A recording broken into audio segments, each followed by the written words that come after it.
Hi, and welcome to Screens in Focus podcast, where we share and connect as we spotlight our favorite shows and movies. I'm Diana. And I'm Brooke. And this is episode 91. Today we're going to be talking about, guess what? The Walking Dead, season 10, episode 16. And we're also going to talk about The Walking Dead World Beyond, season 1, episode 1. Awesome. I'm so excited. Me But too. before we dive in, how are you doing today, Brooke? I'm doing very well. Thank you, Diana. It's been a busy week, and I'm so happy to be sitting with you virtually doing our awesome creative podcast. I know. I love The Walking Dead. I am just so excited that we finally got to see what happened. So that's really all I've been doing the last 2 weeks since I last talked to you. Is wait for The Walking Dead. How are you doing? I'm doing good, Brooke. It's a Friday night for us, and I was thinking earlier, I was so looking forward to it. I'm like, oh, I get to do the podcast tonight, and I get to do it with Brooke. What a great way to end the week, the work week. And I was busy at work today, so I'm really happy to be here with you and doing our little cheers. Cheers. And you know, the beginning of autumn, I can see the weather turning, and it's the first time that I've had to put on a little sweatshirt. I'm buying pumpkins, and I'm loving this month. I'm enjoying it. So, and 2 of my son's birthdays are this month. So it's a great month. I love this season. So I am so happy.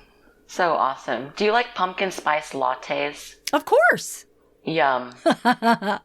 So delicious. I know. I've been having them. So I'm like, I got to keep getting them. And then every time I go to Trader Joe's, I seem to be buying something that's pumpkin flavor because I'm thinking, it's going to go out of season and then I'm not going to have it. So I might as well get it now that it's there. So, yeah. Yeah. My client today, she's like, I'm going to go home and have pumpkin pie. And I'm my gosh. Oh my gosh. I need to have pumpkin pie like every day in this house. So, yeah, tomorrow I'm going to get pumpkin pie. Oh, that sounds awesome. Great. It does sound good, doesn't it? Yeah. So, we're back with The Walking Dead, and, there's been so much news about The Walking Dead. So, as we previously discussed, but just to bring, everybody up to speed, season 10 of The Walking Dead is going to have 6 additional episodes, which we'll see in 2021. And those are going to be COVID safe filming. So I think they're going to be a little more concentrated on characters and their development. So that'll be interesting to see. Yes. And then season 11 is going to have, which is their final season, which we talked about how upset we were about it because we know it's going to end at some point, which is horrible. But season 11 is going to have 24 episodes, which is, you normally at 16. So that's quite a bit more. So I'm really happy that they're giving us those extra episodes. Me too. That's awesome. Yeah. And that's going to take us, I think, into 2023 from what I hear. Okay, slow down. We're going a little too fast. I know, right? It's like, time is flying by. I know. And we missed a whole year. I know, right? And then the Rick Grimes story is going to continue, and it's in the works because it'll be in the movies or movies. I don't know if they've decided yet on that. Originally, they had said 3 movies, but who's to know? I feel like it's moving parts, right? It's always changing. And they also talked about a new series developing called Tales of the Walking Dead, which will be an episodic anthology. So that'll be interesting to see also. I would love that. It's almost like the Twilight Zone or something. Exactly. I'm excited for that. Yeah. Yay. That's pretty cool. And, we still have Fear the Walking Dead. I haven't, as far as I know, that's going to continue. And then after all of that, we're going to have the Carol and Daryl spinoff, which will be so... I have no idea where that's going to go. But they have still much more story to tell. So. Oh my gosh. Well, I'll be totally happy just to look at Daryl Dixon for the rest of my life. I know, so right? I'm not complaining. I know, right? So, but, Carol and Daryl were in I was going to say a predicament, but it was more than that. They had to walk amongst these walkers, and I kept thinking, could I do that? I don't know. So, Brooke, I want to know, have you thought about, could you walk in a horde of walkers? And even more than that, thinking about, being that brave and putting yourself on the line like that, would you volunteer yourself to enter a dangerous situation to save lives? Oof, that is very, very heavy. And I've thought about this before because when Rick and the group were in Alexandria and they had to walk through a horde of walkers with, I forget the boy's name where he was like, Mom, like Rick's potential girlfriend. I forget her name. Yes, I know exactly who you're talking about. Yes. So Pete's wife, right? Yes. I remember Pete, but I forget his wife's name. So anyway, I've thought about it before. I'm like, wow, to have to do that. And I thought then that was a lot of walkers. Well, this was like a colony, like an ant colony of walkers. Like when they zoomed out to show how many were there, I was like, oh my gosh, that's crazy. They're going to tear the building down just because there are so many. Well, I would like to think that I would be able to do something like that, but I saw the fear in Magma's face, and it was like she was ready to have a panic attack. And she's pretty brave too. Yeah, that was a lot to take in, a lot. So, if I were one of the brave ones in the group, and that's what we decided that we were to do, yeah, I would have to do that. I mean, I've got so many kids, they'd probably be like, no, you will stay back. You cannot go. You're like, okay, no problem. I'm staying here. Yeah, I've got kids. But if I, had to do it, I'm a very brave person. And so, yeah, I would definitely do it. If it were to save lives and save my children and my family and our community, then yes, I would. What about you? Would you be able to walk into a colony of walkers to save your family and your community? I was going to say no. No. So honestly, my initial reaction is no, hell no. I'm saying that just from fear because I'm thinking, oh my gosh, could I do this? Could I do this? I too thought about when they did it, in Alexandria with that family and the boy freaked out. And I'm thinking that would have been me. I would have been all, the blockers. I would just see all their like chomping mouths at me. And I would think, oh gosh, they're going to eat me. I mean, these guys are going to eat me, and I'd probably freak out. But then I thought about it. I'm like, gosh, I think that's the scariest thing, to walk out amongst all these walkers. I don't know. I would be very, very fearful. But at the same time, if my family was on the line and I had to do it, I've usually surprised myself. And I think I'm braver than I think I am. I think I'm calmer in situations that I didn't know if I could be. But I've been able to be calm and push through on certain things. But at the same time, it's not walkers, right? It's a different type of situation. So I would hope that I could do it. But my first initial reaction is no. Not with walkers, not with zombies ready to eat me. So yeah. Well, I hope I have you in my community when that time comes, now that I know you would do that for us all.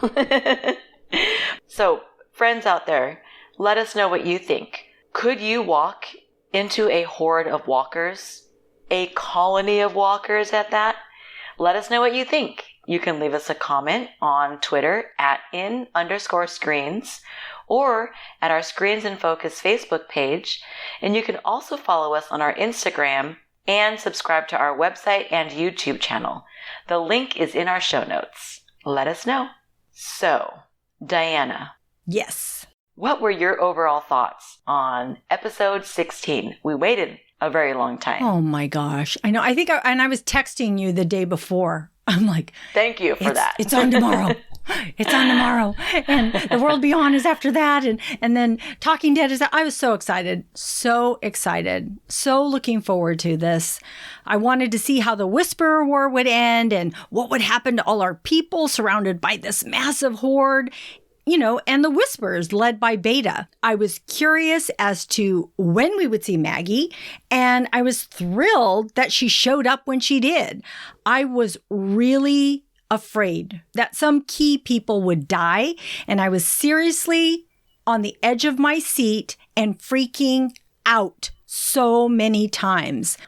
I am so impressed with the show and the production and the acting. They did not let me down. There is so much to talk about, and I was really happy with this episode. Yes, I agree. I actually forgot that Maggie was going to be back. And so that was a total surprise for me. And honestly, I was completely ready to watch this episode, but we watched it as a family. So I actually had to wait a few days, because we were just so busy. So I was like at the edge of my day, like not even the seat, just the day. I'm like, when are we going to watch it? Like, I just have to see this. And I remembered most of what happened last episode or where we left off. And The Walking Dead always leaves me wanting more. I was just afraid for our group. I was terrified of Beta. I was confused about Lydia and Negan. Michonne had left Judith and RJ. And I was like, there's a horde of walkers coming. So I just had so many emotions, and I was just extremely excited. Yeah. Couldn't wait. Yeah. But Diana, I want to know what stood out to you in this episode. So what I noticed and I loved about this episode was that there was a plan in place to beat the Whisperers and get rid of the Walkers. Everyone was on board. They knew what they had to do and that they may not make it out alive. And even when things didn't go as planned, they adjusted their plan and they kept going. And I really enjoyed seeing so many of the characters' bravery in this episode. So as we talked about, Carol and Daryl and company had to put walker guts on so that they could walk past the horde to carry out the plan. For anyone that doesn't know, this is how you disguise yourself, so that the walkers can smell walker blood and not humanness in you.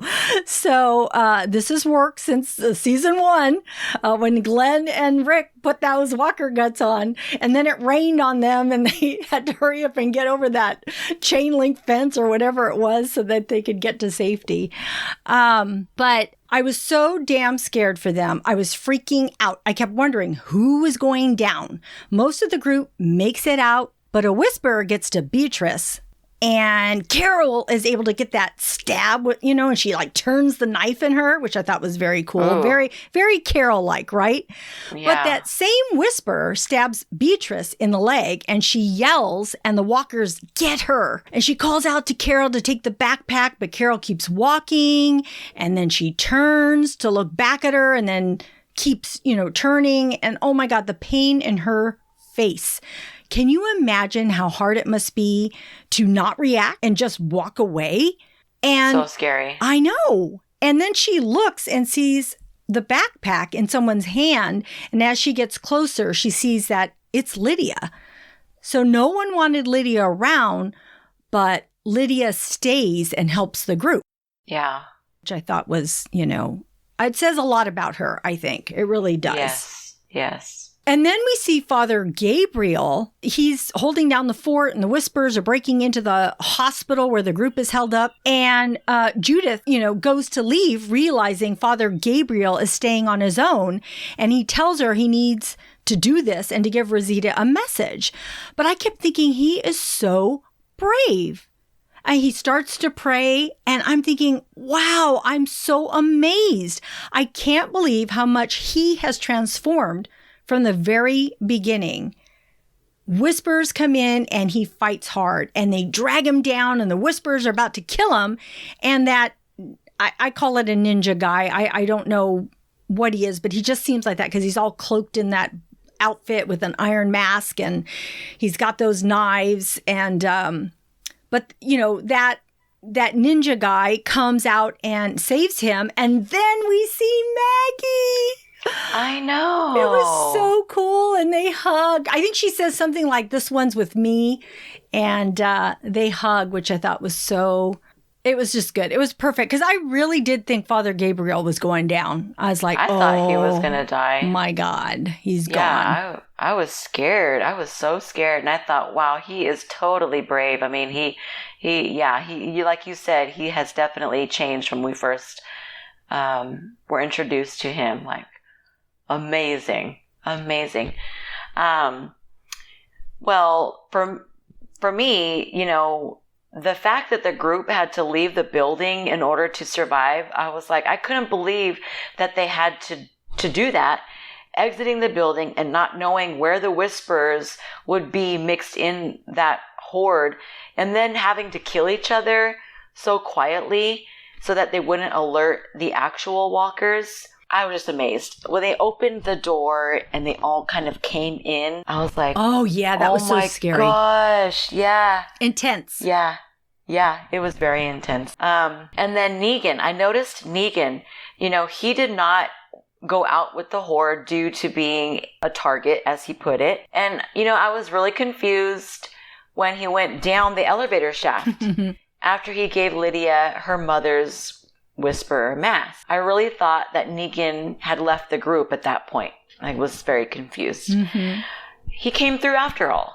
He was able to act as a decoy just in time for Daryl to save his life and kill Beta.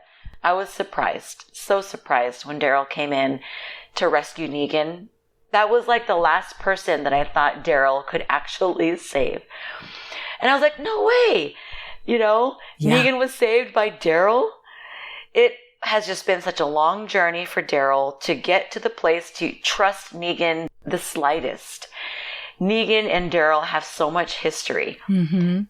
Daryl is very rough, naturally, when it comes to being scarred. And Negan left a huge scar on Daryl. Negan changed Daryl's life eternally. So I just think that it was a bold move for Daryl to do what he did in order to get Beta. And amazingly, Daryl's act of valor was just what they needed to do in order to stop that horde from getting back to them, right? Yeah. Because Beta was controlling the horde. And so they had to get to the warlock, basically, you know, like you kill the head vampire. Oh, yeah. Right? Uh-huh. Lost Boys. So it's, you know, I thought it was definitely something that they had to do for sure. So, you know, you reminded me when you said Daryl was scarred by Beta, that he really was, right? Because Daryl blamed himself for Glenn's death.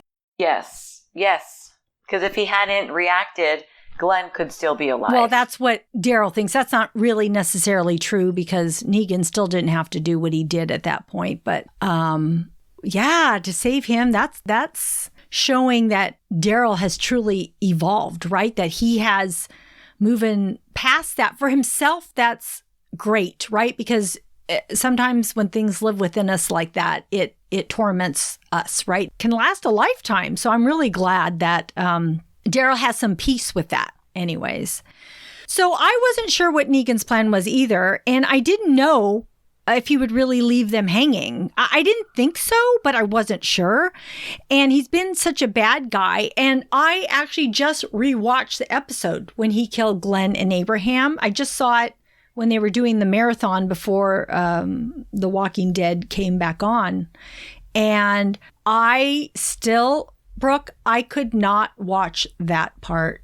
I'm like, is that part coming? Is that part coming? I'm like, because they were showing Rick struggling and every, you know, how Negan takes Rick off to the side and just kind of torments him and everything. And I was like, But then they kept flashing that and then back to the night when he's actually doing the deed. And I was like, no, I don't want to see it. I cannot. And I heard him when he was bashing Abraham. It was so awful. And I thought, God, Negan was such a horrible person. And I know people say, but if you were on the other end, but you know what? If you're on the other end, you don't have to kill people that maliciously. You just kill them, right? If they've done something to you. So it was horrible. And so I just feel like now that Negan's a totally different person than he was. I just do. And I like this person, and I feel like he's trying to redeem himself. So I was glad that he did. Yeah. Or he's still working on that. We have to still see what happens between him and Maggie, and we'll see that when we get to it. But I also, let me just bring up too, that I remembered that I didn't recall, but when I was rewatching that episode, Maggie goes in to kill Negan or whatever it is. She has a confrontation with Michonne, and then she goes in there and she sees that Negan first comes out tough, but then he basically wants her to kill him. And she tells him to come out of the light. And when he comes out of the light, he looks very broken down, really broken down. And she decides, you know what? You're already dead. You're already in hell. I don't need to kill you. And so I'm thinking, well, she almost seemed like she came to terms with it. So I had forgotten completely about that. So it'll be interesting to see where they pick up when they actually are face to face. And they show us that part. Yes. But back to the fight in this episode, Beta sees Lydia and is about to go after her. And that's when Negan says, hey, shithead, which I think is so Negan, right? And they fight. And then that's when Daryl comes in and stabs Beta with 2 knives in both eyes. I mean, it was so extremely satisfying. So satisfying. I was like, I'm so glad it was Daryl that got to do this. Oh, I knew from the beginning when Daryl and Beta got into the elevator fight that Daryl was going to be the one to take Beta out. So I was just waiting for that moment and how it was going to go down. But Beta was just like during that episode, he was seriously hallucinating. Yes. Like losing Alpha had really twisted him even more than he was before, because I guess when he and Alpha had met, Beta was in a rehabilitation facility, it seemed. And so it seems like he may have already been having some mental issues before the apocalypse. And so to me, I just kind of felt Beta's pain while he was hallucinating, and his visions that he was having with the walkers talking to him and chanting. And that actually really creeped me out, that they were talking to him and that he was like manifesting this. Yes. And he lost like all control of himself and the reality, which, it's a very strange reality, but he had lost it. And he was totally lost. I was hoping that he was going to sing, because he was already like crazy. I was like, is he going to start singing? Because I want to hear him sing or something. Because we know who he is now. And I was like expecting him to bust out into a song with these walkers or something and chant. But Beta's death was extremely gruesome. And I had different emotions because I felt that he was finally free. Yet the pain that he was enduring didn't seem to really bother him negatively. Like, he didn't seem like he was in pain. I know. So it was sort of beautiful in a sick way that he was being taken by the walkers, because it was like the moment that he has been waiting for. Yeah.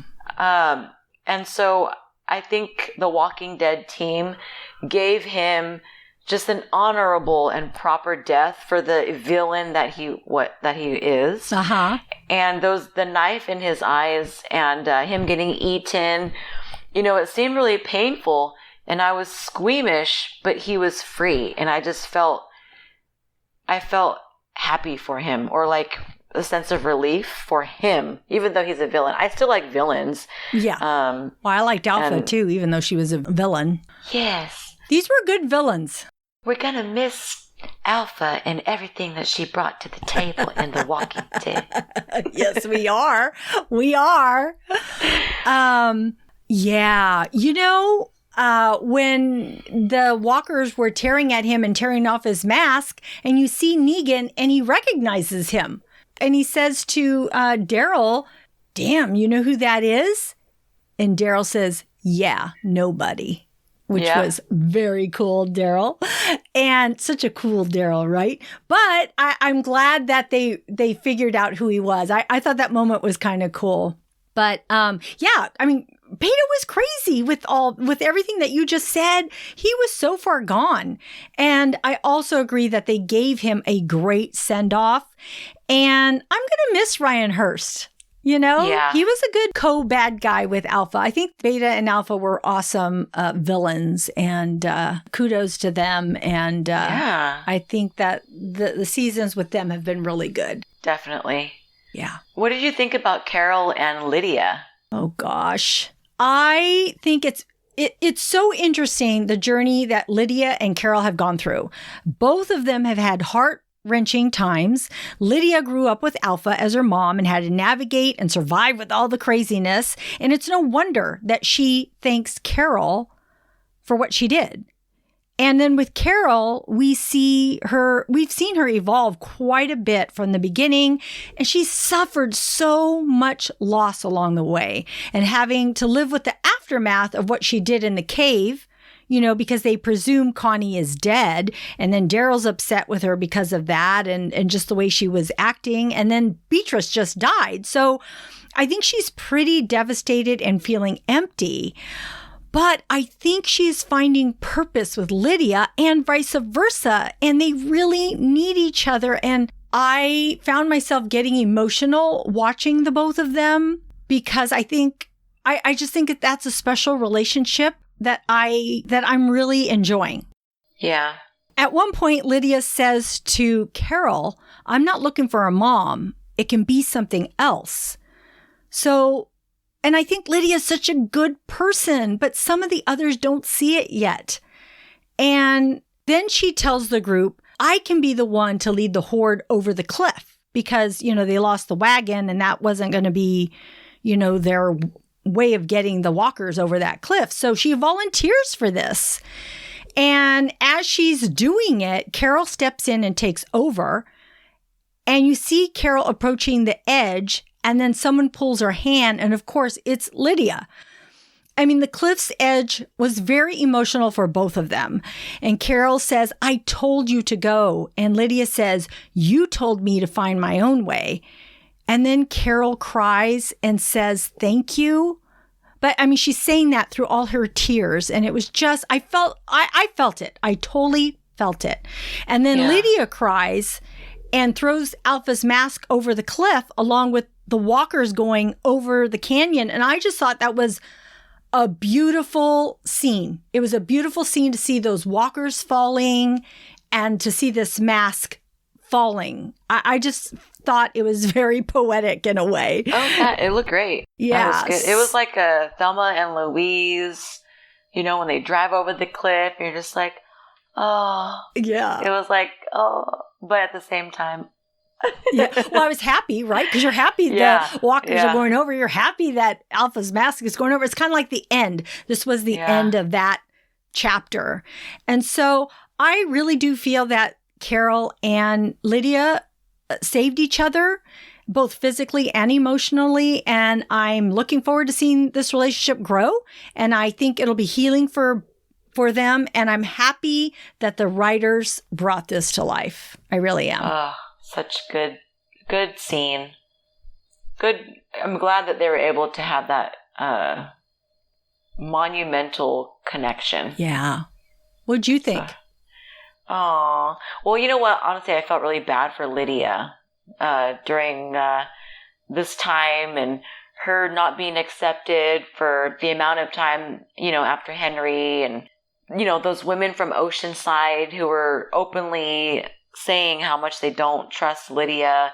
at that moment, that really broke my heart. 'Cause I think it was Beatrice and some other Oceanside person that just were, now's not the time. We need to get this colony of walkers out of here. And if Lydia is there to help, we need all the help we can get.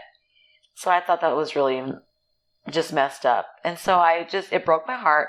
And I fell in love with Lydia. I really have, during all this time, and her mother being who she was, and her basically being an orphan and not being accepted and getting beat up at Hilltop. And I've just felt sorry for her. And, losing Henry was a big deal.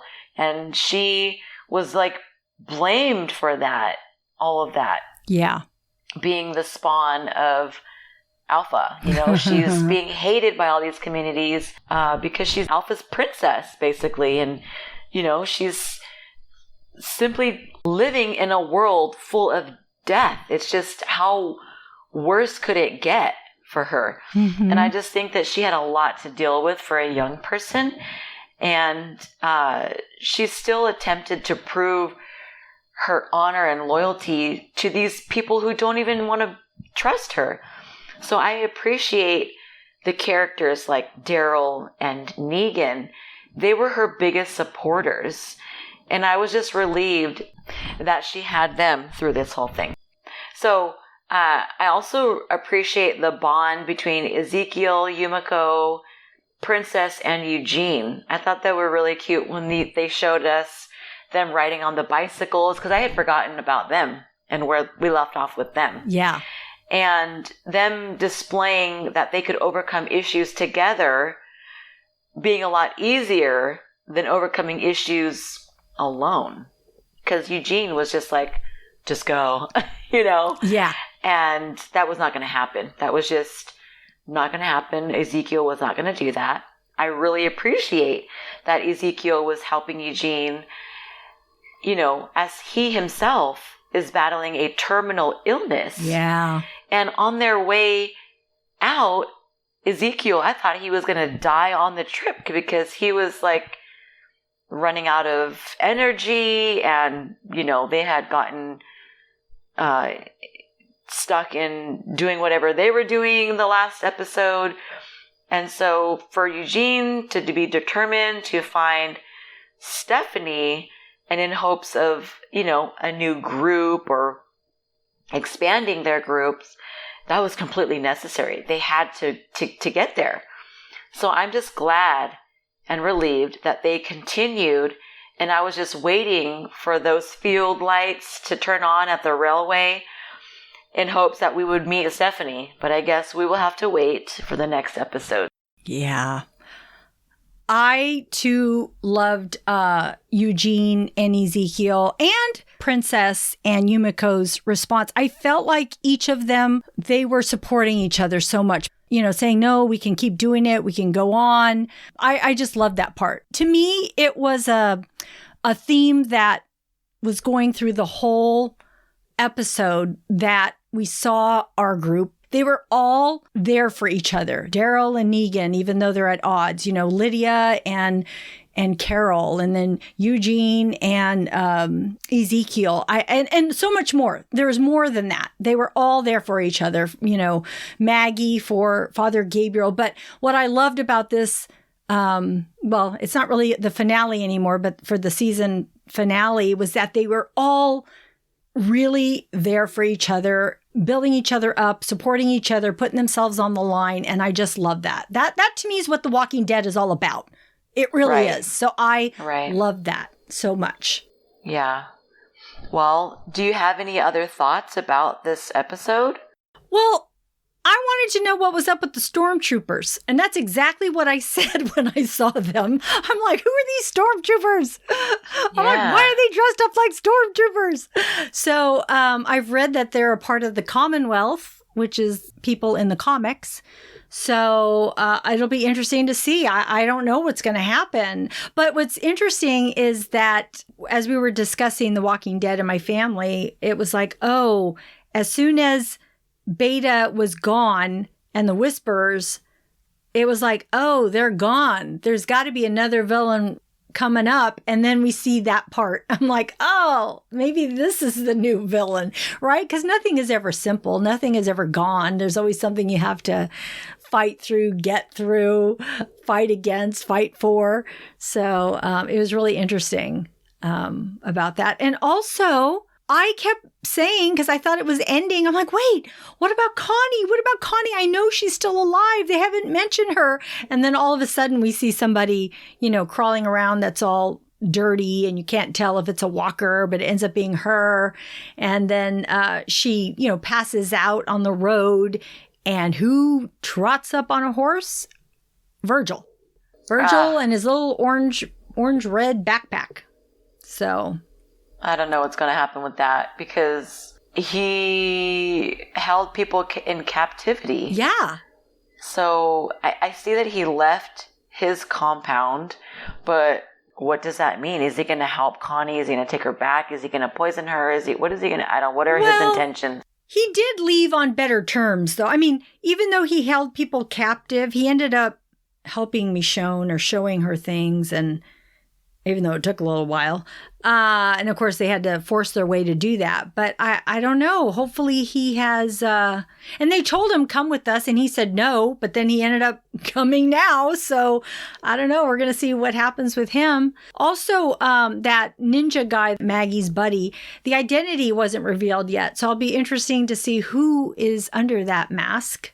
Yeah. And I also thought it was really cute, Maggie and Judith's reunion. Aww. So, I thought that was really cute. And I was wondering what she thought of RJ right next to her, that she didn't acknowledge him, but because she's never seen him before, right? Yeah. Aww. So precious. Yeah. I was glad that Father Gabriel survived. And he ran to his family, Rosita and Coco. And I don't understand what half orange meant in Spanish. I don't understand. So I want to know what that meant. And I want to look into that symbolism. Do you know what that meant? I don't know. I don't know what it meant. I don't know if they talked about something or if it's something they haven't discussed. I'm not sure. Yeah.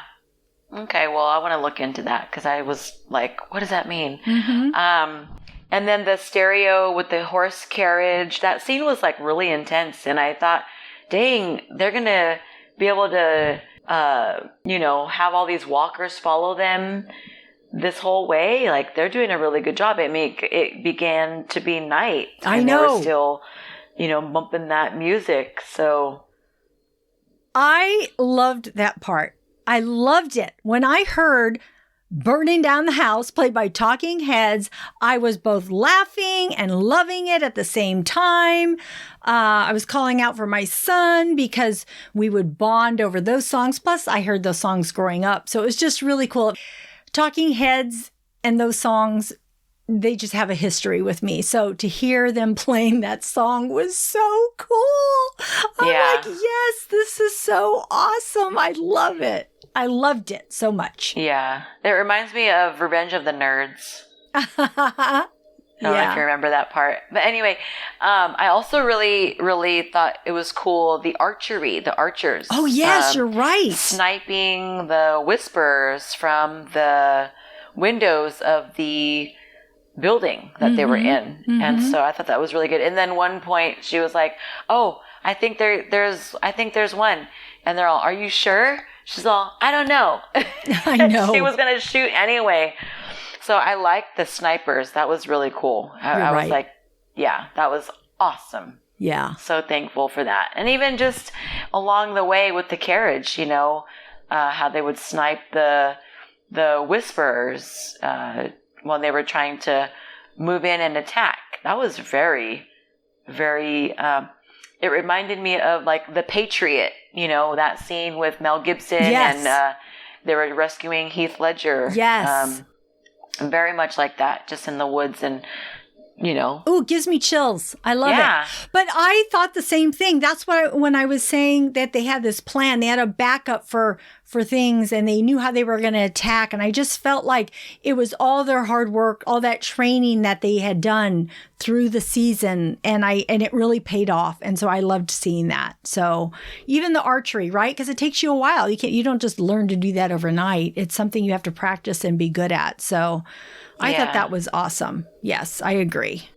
Cool. Well, we are now at the segment where we often give an award to our favorite character, quote, or moment.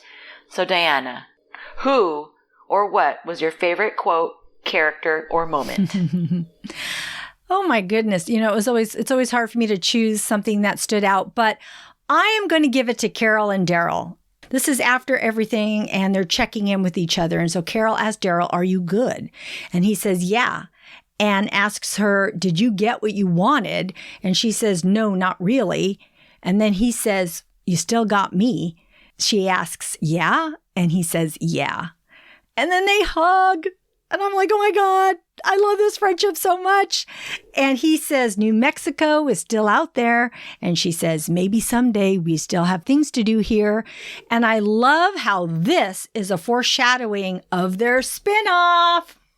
Yeah. I'm like, oh my goodness. And what's interesting is they filmed this a long time ago, right? I just recently heard that Daryl, when they asked him, it was an interview, and they said, "What did you think of the show ending?" And Daryl says, "I was surprised." He says, "I really was. I thought the Carol and Daryl spinoff was going to be during The Walking Dead, like we were going to veer off this way and then come back on The Walking Dead." He says, "I didn't realize that The Walking Dead was going to end and then we were going to do the spinoff." So even he didn't know, what how this was all going to happen. So even more so, this just seems so perfect to me. Awesome. So I love it. So Brooke, tell me who your award goes to. What was your favorite quote, character, or moment? Well, I'm going to give my award to Lydia, and I do because I appreciate her efforts and her understanding. She is truly brave for what she did for Carol and the group, sacrificing herself for the entire community. Multiple communities, Hilltop, Alexandria, Oceanside, and wherever else that the Whisperers were a threat to. She had a sense of responsibility, and she was brave enough to sacrifice her life for the others. She was strategic and knowledgeable on how to lead the horde into that canyon. And I just love her. Yeah. I really, truly love her. I do too. I wanted to just give her a big, giant hug. Mm-hmm. I wished I was Carol in that moment so that I could feel her comfort, her actual, genuine care that she has, and in her entity that she has for people. She was truly manipulated by her mother her entire life. Yeah. And so for her to come out of that and be a compassionate person, I think she deserves so much more. That's awesome, Brooke. I totally agree with you. And I'm so glad that you gave your award to her. I really do think she deserves it. She did help everybody and put herself on the line, which was our question of the day. It's like, could you do it? She could have just taken off. She could have just left. But I think she really wants a community. She really wants, this is what she always wanted. She didn't want what her mother was giving her, right? She wanted this. And so I hope that they all give her the chance knowing what she did. Oh my gosh. It was a great episode 16 to season 10 of The Walking Dead. I thought it was perfect. Yes. Bravo. Yay. Thank you for finally releasing this episode to us. I know. So we also got to watch The Walking Dead, The World Beyond, Season 1, Episode 1. So this is a 2-season limited series that centers around 2 sisters, Iris and Hope Bennett, and they break out of a facility to go find their dad, who is a scientist working for the CRM, which is the place that we all believe Rick is being held up at. So I like these sisters. They are different from each other, but they get along. And I think they can draw on each other's strengths to hopefully survive. And what's interesting is that they both have secrets or things that they're dealing with and trying to deal with them, right? So I like that they kind of expose that. Yet they're sisters and they're bonded together and they're going to go find their dad. So they travel outside the gates with the help of Elton and Silas. And there is Felix, who is their guardian, on their heels to find them. We also see that Hope and Iris's mom, Carrie, died at the beginning of the apocalypse 10 years ago, because this is 10 years into the apocalypse where this begins. And so the mom died at the very beginning of the apocalypse because she was shot by a scared pregnant woman while she was with young Hope at the time. And then later, Elton mentions that his mom was pregnant with his sister when she died and has a picture that looks similar to the pregnant mom that killed Carrie. I'm thinking, oh my gosh, I didn't really catch all this until the second time. I watched it twice and I was like, oh my God, that looks like Elton's mom. And now he's traveling with the sisters and one of them might have killed his mom. And I'm like, oh my God. But of course, that mom killed their mom. So I don't know. I'm just thinking there's drama already with all of this. And lastly, I want to add that the CRM, I didn't notice this the first time either. I'm curious to know if you did, Brooke, but the CRM killed the entire campus colony. I was like, what? I thought they had just killed some walkers or something that were around when they were looking for Hope and Iris. But when I watched it again, I realized it was the whole colony. Wow. Did you get that? No, I didn't get that. Well, so that's what happened. But I didn't catch it the first time either. Took me a second time to really realize it. So, and if you were to rewatch it, you would see that it says the campus colony in the background. You would see that amongst the walkers, there's also people that are dead, and there's a lot of them. So if those four plus Felix and his partner that are hunting down the kids, if they hadn't left, they'd all be dead too. Scary. So, oh my yeah, gosh, these people mean business. I knew something was up, but what I could say about the show based on the first episode is overall, I think I'm really liking the show. So far, there's a new, refreshing feel about the show. I like it. It's got this like youthful glow to it. I was very confused at first and thought that it was starting out all the way back to the beginning of the apocalypse. I appreciate the creativity in fast forwarding to the apocalypse by 10 years as opposed to going to the early stages, revisiting all of that again. This community is so established and they were like so full of resources. They even had gas. I mean, they were driving a bus. There was so much technology. I was fascinated about how they're able to keep it all going. The campus is bustling. There were jobs. There were homes. They're clean. It's cute. There's school. There's college classrooms. I mean, it just doesn't seem like an apocalypse to me at all. So far, I like the characters and the little that we know about them. I'm completely fascinated with the three-ringed organization that has Rick. Yeah. So I just can't wait to get more involved into this series. Cool. Yeah, that was fun. It was really fun. I liked it. I really did. So it's going to be Dominic and I are after school special. Oh, cool. Yeah. It's like he and I are so interested in this universe. And so we're just going to absorb it all. Yeah. But besides The Walking Dead, I know you have to be watching other shows. What else are you watching? Well, they're starting to put things back out. So Dancing with the Stars came back out. The old hosts are out, and Tyra Banks is the new host, and they don't have an audience. So it's very interesting. But I can say that the dance competition of this has been very good. The stars that they have on there, even though I don't know a lot of them, I'm beginning to know them, but the dancing is fantastic. So it's fun to watch this. The Masked Singer, God, is this the 3rd or the 4th season? Anyways, I've been watching it, and I thought this was the silliest show in the very beginning, and now I keep watching it. But I have to say, this season, almost everybody on there is a singer or something, because they are fantastic. That's cool. And so it's really kind of fun trying to guess who these people are. I did finish The Umbrella Academy, and I actually loved the 2nd season. It's on Netflix.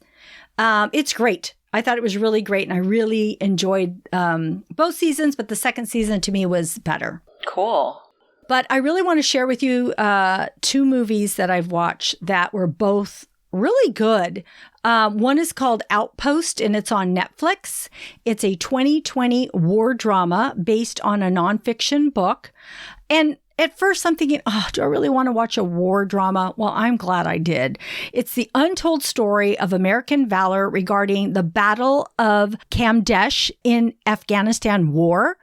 A small unit of soldiers battling numerous and coordinated attacks from the Taliban fighters. This unit was so exposed because they were in this valley with 3 mountains, and it is considered the bloodiest battle with American engagement. I was astonished that they put this outpost in such an exposed area. I mean, no wonder they were always being attacked. It was beyond me. But what I have to say is a lot of these men received recognition. Of course, some died and some were able to live, but anytime something is a true story and it has to do with war, I really think people should watch it, because otherwise, how do we know? How do we know what happened and what's going on in our world and going on in our history? And I had no idea. So I am really glad that I watched this. It was a really good movie. Scott Eastwood was in it, Orlando Bloom, and Caleb Landry Jones. It was great acting, well directed, and I would say please watch it. I watched a documentary on that battle, so it's Oh, very you did? intense. Yeah, I'd have to look back. I've watched as many documentaries during that time as I possibly could seek. So a lot of them I found on Prime Video. So you might be able to find something there. I just can't remember the name of the documentary because there's quite a few. Yeah. But, it's a really good movie, though. So it just came out, I think, a week or 2 ago. It's on Netflix, so it's easy to just go watch it. Cool. I also watched The Assistant, which was in 2009. It's a 2019 film. It's on Hulu. It's with Julia Garner from Ozark. Uh-huh. This was an interesting movie. It's about a young female college grad, Jane, who is an aspiring film producer, and she lands this dream job as an assistant to a powerful entertainment mogul. But the film it explains the predatory behavior that stays hidden because of powerful people who exploit authority. Wow, this movie is set in a day in a life of Jane's life, and the storytelling is very different. And so not everything is spelled out for you. You never see Jane's boss. So the story is told through Jane's reaction, along with everyone else in the office, and his wife, who calls a few times inquiring about the whereabouts of her husband, and this new unknown employee, a young girl with no experience, being flown in from Idaho and being put up at the mark on her first day of work. So it's just very interesting. You really have to watch Jane and hear what she hears and understand what she is feeling to follow the movie. It feels like a thriller, because you're not really sure what's going to happen next. And Julia Garner is so amazing, and I hope that you give this movie a chance and watch it just for her performance. It's really great, but it is a different style of movie. And Kitty Green wrote and directed this film. Oh, okay. But it's one of those movies that keeps lingering, like I keep thinking about it. So it stays with you. Okay, I'll have to check it out. Yeah, I appreciated it. So both movies were good. They're very different, but they are both recommended. Awesome. Well, thank you. Those sound really, really exciting. Brooke, what are you watching? So there's a show on Xfinity. There's a network called Epix with an X, and the show is called War of the Worlds. And I'm sure you have heard of the story by H.G. Wells. And Tom Cruise was in a movie, War of the Worlds, a few years back, which is really good. I watch it often. But there's a series now, and I heard that they're going to be doing a second season. But the show is about astronomers detecting transmission from another galaxy, and it is extraterrestrial life.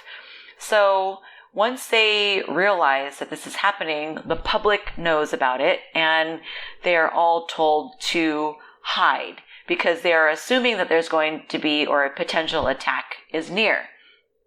Within days of transmission, these extraterrestrials land on Earth, and there's destruction, and people are like, there's these objects that have landed, like hundreds of them, all across the planet, and the humans are told to hide because they're unsure of what's going to happen. So when they do hide and come out of where they were hiding, everyone else that didn't hide is basically dead.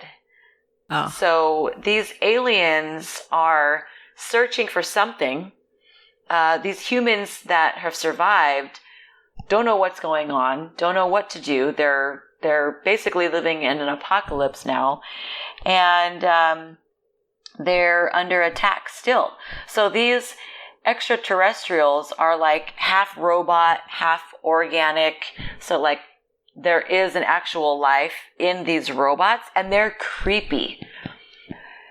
Like, I don't know if you've ever seen the real life robots that are being created in our society, and they look like four-legged robots. So it looks like a dog. That's what these robots look like. Or these aliens, I guess. So they're like mechanical, but then you're able to, dissect it, and you will see an organic substance. So there is a life. So you could potentially kill these aliens to protect yourself.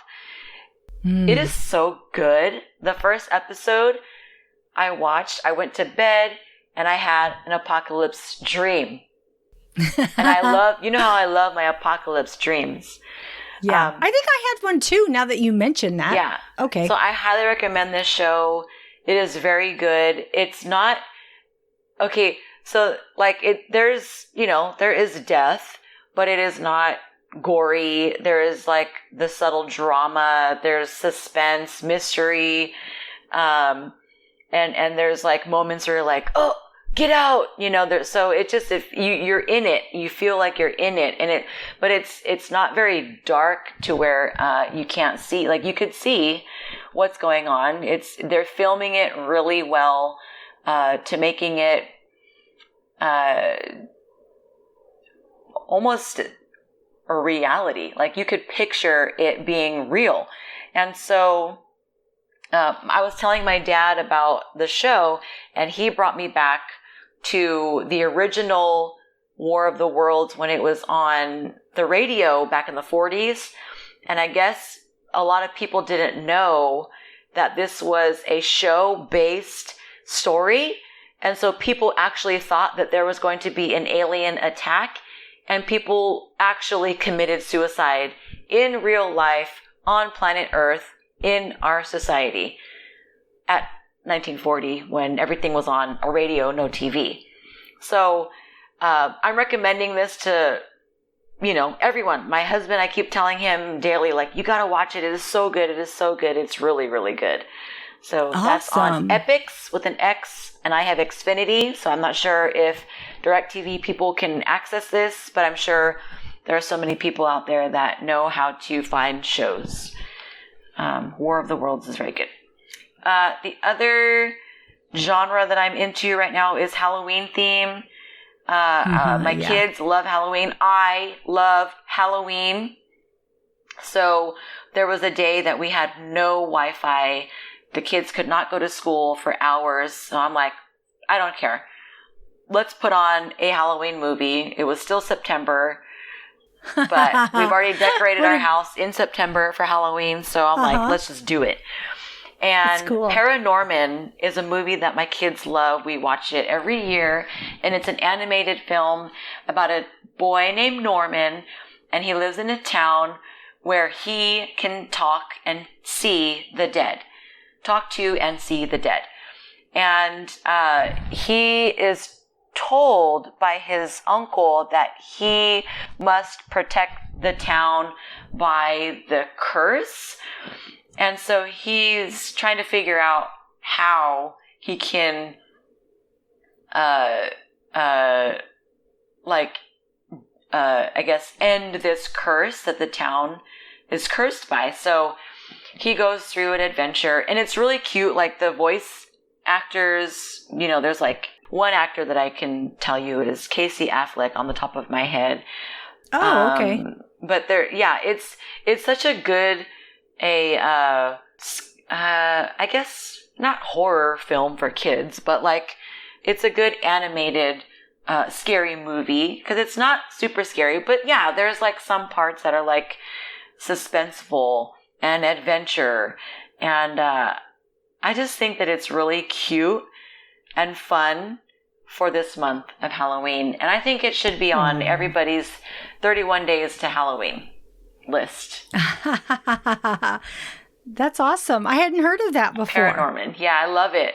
I love it. We own it on DVD, so you could borrow it. Aw, that's cute.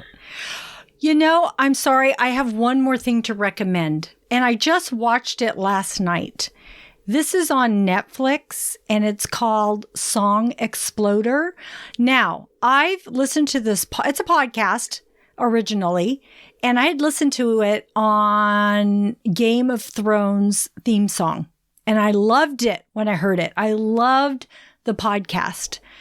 And so now I stumbled upon it late yesterday, and I clicked on it, and there was one on Hamilton, and I loved it. It showed Lin-Manuel Miranda talking with, his musical director and other people about how he came up with Aaron Burr's song, Wait For It.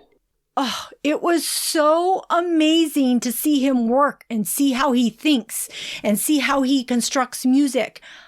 Oh, I loved it. It's like 27 minutes long. It is so worth watching. And I guess every episode concentrates on another song writer. I think the first episode is Alicia Keys, which I first started watching, but I really wanted to watch the Lin-Manuel Miranda because of Hamilton, because we did our podcast on Hamilton. And so I thought, I have to watch this. It is great. I totally recommend it. It's on Netflix. It isn't very long. It's great. And they have other songs on there that I'm going to watch, but I just wanted to mention that because it's so good. That's cool. Yeah. Thank you. Thank you, Brooke. Thank you for your recommendations. Yeah. I'm going to check out this War of the Worlds. It sounds very interesting. And hopefully I can check out Paranorman too. Oh, it's so cute. Yes. You'll enjoy. Okay, so that's our show. Thanks for tuning in. We are grateful you tuned in, and we hope that something we said today resonated with you, gave you a chuckle, some happiness, some positivity, or inspiration. Please subscribe to our podcast and tell a friend. We would love more members of our TV club. If you could do us a big favor and rate and review the podcast on iTunes and Stitcher, we really need your feedback. Yes, thank you so much. We'll also be uploading a new episode in a couple of weeks. The next show will be on Fear the Walking Dead, Season 6, Episode 1 and 2, and The Walking Dead World Beyond. You can find our website listed in our show notes. We will see you next time. Bye.